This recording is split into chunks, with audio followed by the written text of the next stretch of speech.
నమస్తే, welcome to NVTV 24/7 news channel. Mantralayam నియోజకవర్గం కౌతాల మండలం బద్రేహల్ గ్రామంలో ఎల్ఎల్సి మెయింటెనెన్స్ పనులకు ఈరోజు భూమి పూజ చేసిన మంత్రాలయం టీడీపీ ఇన్ఛార్జ్ ఎన్ రాఘవేంద్రారెడ్డి.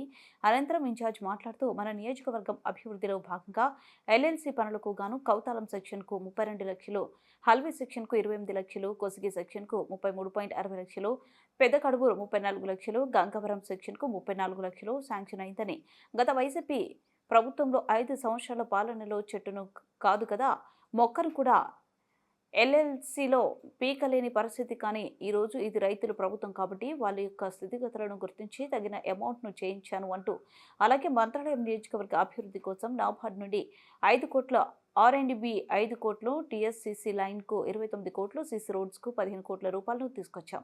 ఈ 5 సంవత్సరాల్లో మంత్రాలయం ఎవరు చూడలేని అభివృద్ధి చేసి చూపిస్తానని ఇన్ఛార్జ్ ఎన్ రాఘవేంద్రారెడ్డి మాట్లాడడం జరిగింది.